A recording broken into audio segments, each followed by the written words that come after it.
Très certainement, quand nous trouvons des occasions de témoigner, parfois nous nous heurtons à quelques difficultés. Et quoi de plus compliqué que de vouloir témoigner de sa foi simplement quand votre interlocuteur vous a déjà, lui, enfermé dans une case, dans un tiroir. Certainement, beaucoup parmi nous ont déjà vécu cela. En effet, il nous arrive parfois, nous-mêmes, d'enfermer une personne, là aussi dans une case, et cela pour des raisons qui nous sont propres, qui ne tiennent qu'à nous. Cela va notamment dépendre de son habillement, pourquoi pas même de son haleine, de sa manière de vous parler, de son accent, pourquoi pas encore de la voiture dans laquelle cette personne roule, de ses idées politiques plus certainement, et même de sa spiritualité. Restons sur ce dernier critère qui nous intéresse plus particulièrement.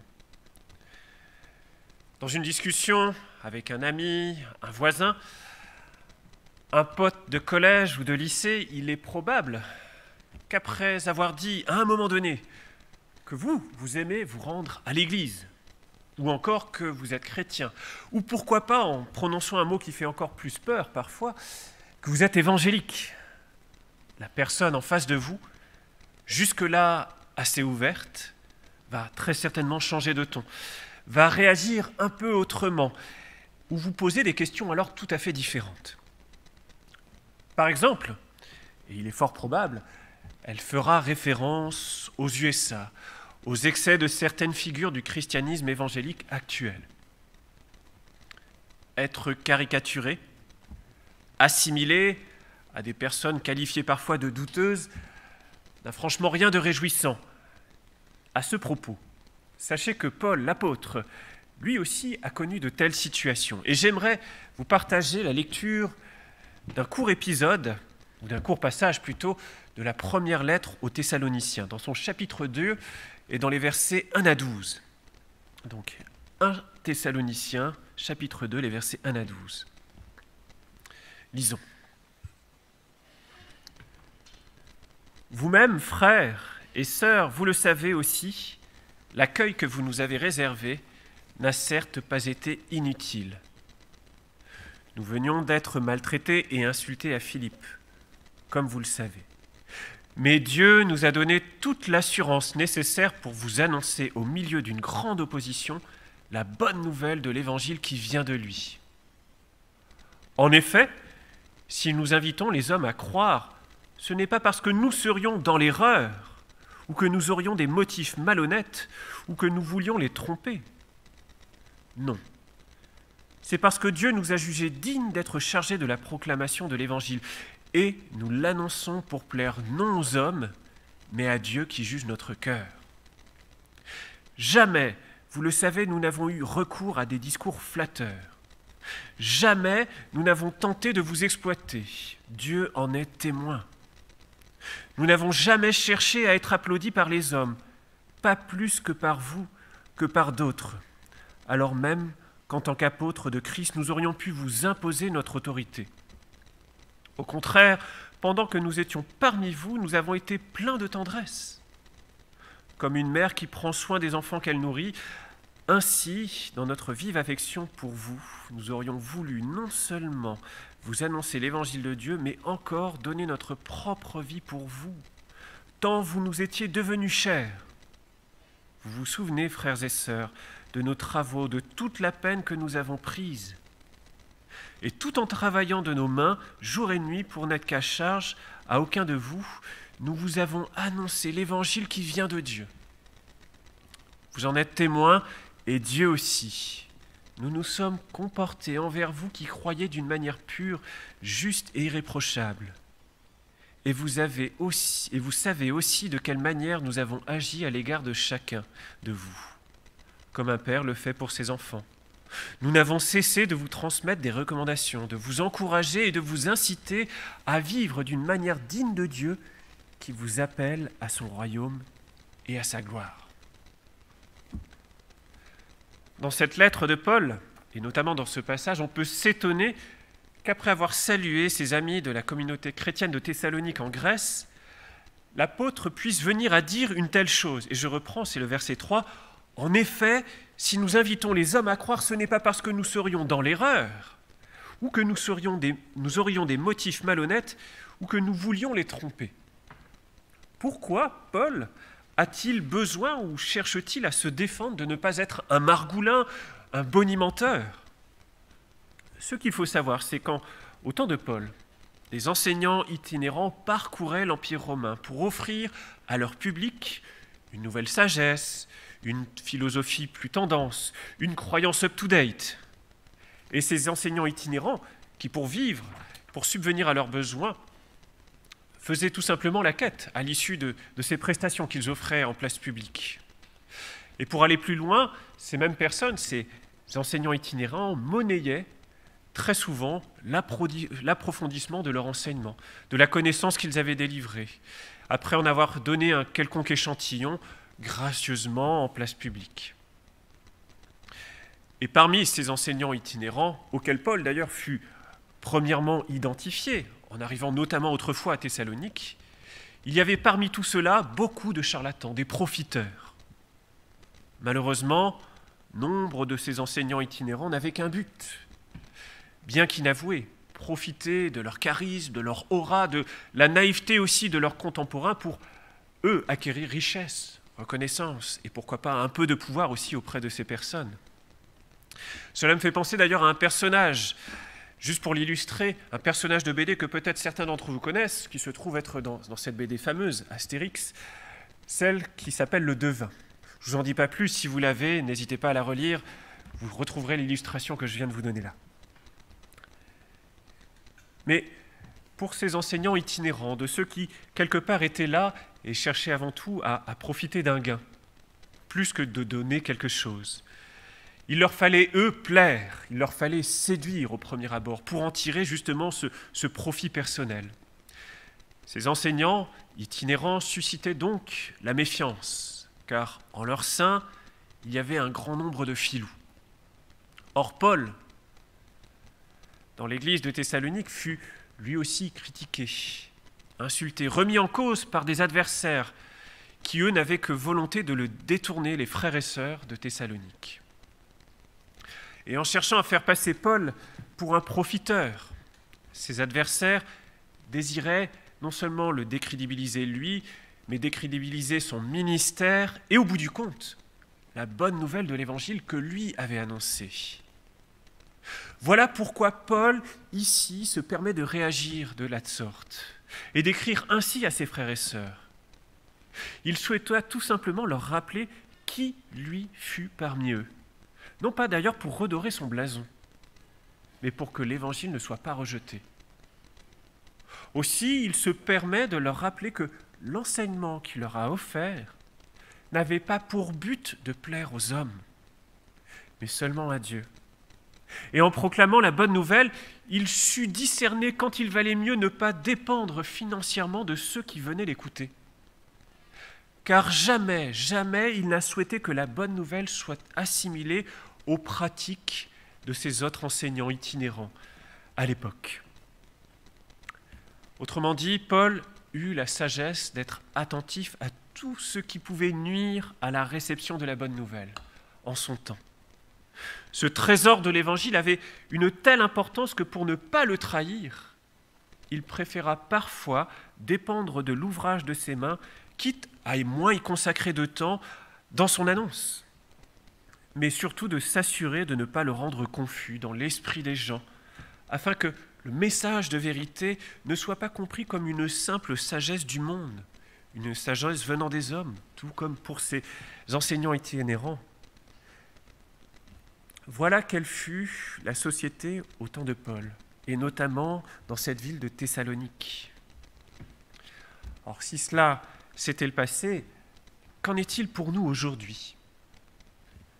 Notre société ne fourmille-t-elle pas aussi de possibles charlatans, d'enseignants qui peut-être ne sont plus itinérants, mais qui par leur pratique nuisent au témoignage de la foi en Jésus, et à ce moment-là brouillent la vérité ?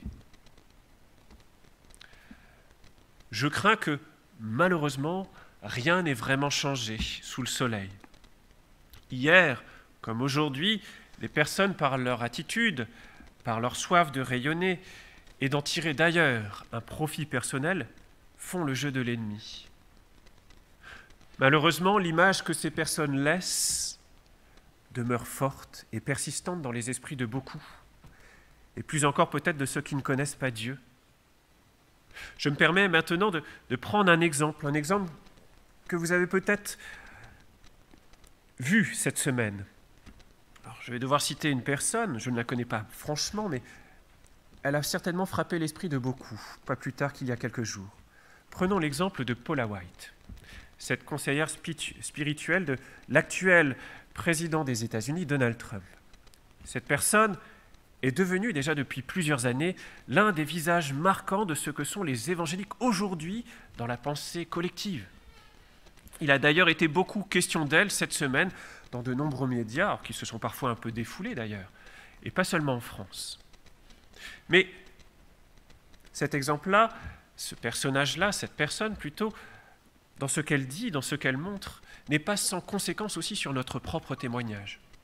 Car comme Paul, aujourd'hui, il arrive que nous pouvons aussi, nous, être méprisés, que l'on nous critique, que l'on nous amalgame, que l'on nous associe à l'image persistante de ceux que l'on appelle trop souvent encore les évangélistes par les médias. Notamment quand justement les objectifs se braquent sur des situations particulières, comme cette semaine avec ce qui s'est déroulé aux USA, lors de cette campagne électorale et surtout de l'élection de leur futur président. Et quand j'entends les paroles de Paul dans les versets qui suivent, versets 4 à 6, où il dit, lui, « Non, c'est parce que Dieu nous a jugés dignes d'être chargés de la proclamation de l'Évangile, et nous l'annonçons pour plaire non aux hommes, mais à Dieu qui juge notre cœur. Jamais, vous le savez, nous n'avons eu recours à des discours flatteurs. Jamais nous n'avons tenté de vous exploiter. Dieu en est témoin. Nous n'avons jamais cherché à être applaudis par les hommes, pas plus par vous que par d'autres, alors même qu'en tant qu'apôtres de Christ, nous aurions pu vous imposer notre autorité. » Pour celles et ceux qui ont pu d'ailleurs, alors en plus d'avoir entendu parler de cette Paula White, mais notamment d'avoir vu la vidéo qui a beaucoup circulé, et qui aurait par hasard aussi fait quelques recherches sur la personne en elle-même, je crois qu'il serait peu dire qu'entre Paul et Paula, désolé, il n'y a pas de jeu de mots voulu, c'est comme ça, il y aurait eu certainement beaucoup d'étincelles si l'un et l'autre se seraient croisés. Mais plus que de vouloir épingler cette dame, ce qui doit attirer notre attention, c'est l'enseignement de Paul pour nous encore aujourd'hui. Et qu'en est-il au juste ? Il veut nous inviter à retenir que notre attitude, notre manière de vivre avec notre voisin, nos amis, nos collègues, et avant tout même avec nos frères et sœurs dans la foi, ne peut que prendre un chemin radicalement opposé à ceux qui désirent résider parmi les puissants de ce monde. Et pour cela, Paul va se permettre de dire quelle fut sa conduite parmi les Thessaloniciens. Paul le dit lui-même, il s'est fait telle une mère remplie de tendresse pour ceux et celles qui, quand il était là-bas, présent avec eux, désiraient se rapprocher du Christ.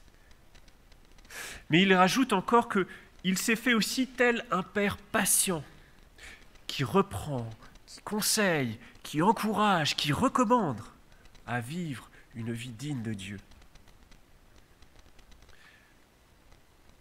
Juste à l'instant, je viens de parler d'attitude, mais plus qu'une attitude, plus que peut-être ce que Paul dit là, ce qu'il montre plus encore, c'est l'amour qu'il a eu pour ceux et celles qu'il rencontrait, pour ceux et celles qu'il voyait s'ouvrir à la réalité de la bonne nouvelle, pour ceux et celles qu'il voyait être transformés par l'œuvre de l'Esprit.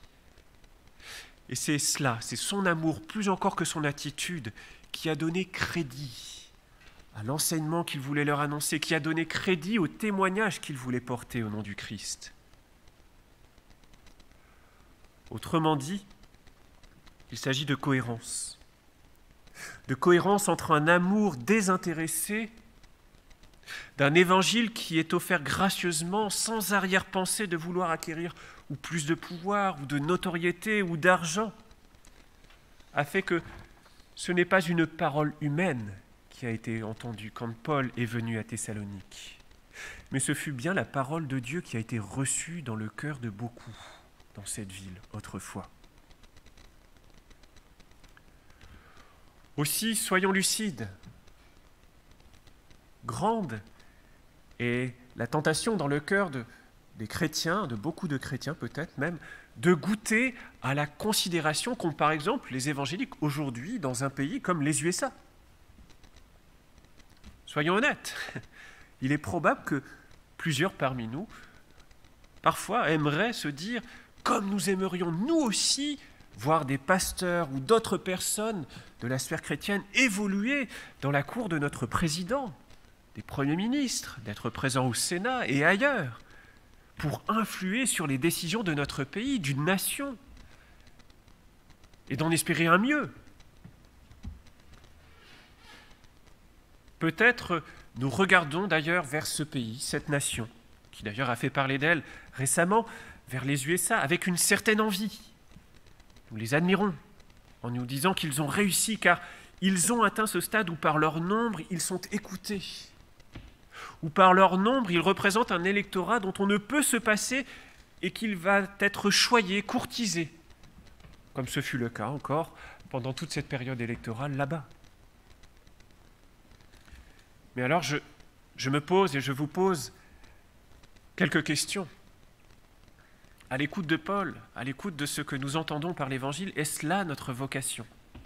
Aspirer à plus de reconnaissance, aspirer à plus d'influence, avec le but louable d'améliorer la situation dans un pays. Est-ce là vraiment notre vocation ? Je pose une autre question, n'est-ce pas plutôt l'inverse que Paul nous fait entendre ? Ne devons-nous pas chercher à plaire à Dieu et non aux hommes, comme il le dit ? Même si là, ça peut se discuter, et certainement on pourrait dire les deux, mais devons-nous pas nous soucier plus encore du prochain et de tendre à ressembler chaque jour un peu plus à Jésus, notre Maître ? Lui qui a renoncé à l'appel de la four, qui cherchait à le faire mettre sur le trône. Lui qui a su dire à César ce qui est à César et à Dieu ce qui est à Dieu, en le paraphrasant d'une mauvaise manière. J'aimerais à ce propos vous lire l'extrait d'un témoignage qui a été donné en août dernier, il n'y a pas si longtemps, par la petite fille de Billy Graham. J'ose pas vous dire son prénom, je suis incapable de le prononcer, mais par ces mots, elle dresse un portrait peu réjouissant de la crise que traverse aujourd'hui le monde évangélique aux USA. Quand elle ose dire ceci, le tiraillement est devenu un véritable choc lorsque Donald Trump a utilisé une rhétorique de division après les émeutes raciales. Il tenait une Bible, quelque chose de si sacré pour nous tous, mais il l'a traitée avec une insensibilité qui offenserait quiconque connaît intimement les mots qu'elle contient. Et un peu plus loin, elle dit encore « Le monde entier a vu le terme évangélique devenir synonyme d'hypocrisie et de manque de sincérité. Ma foi et mon Église sont devenues une risée, constate-t-elle. » Et d'ailleurs, dans ce même article qui reprend son témoignage, ce qu'elle voulait dire, elle dit encore ceci. « Ce sont les attributs de notre foi que nous devons présenter au monde. Nous ne pouvons plus permettre à nos dirigeants d'Église de représenter notre foi de manière si erronée. » Le constat est cinglant, peut-être très dur même, je ne sais pas. Mais il y a là quelque chose qui se passe là-bas et qui parfois, nous aimerions le voir ici aussi, parce qu'on se dit « Ah, comme ce serait mieux, ah, comme les choses iraient mieux, ah, comme peut-être nos dirigeants feraient tellement mieux si nous étions plus avec eux encore, à leur dire quoi faire. » Mais comme la petite fille de Billy Graham, comme l'apôtre Paul, n'en oublions pas que Dieu nous invite à tourner nos regards vers lui. Non pas pour en tirer un quelconque profit personnel, pour paraître, pour gouverner, mais par amour pour lui et par amour pour ses enfants.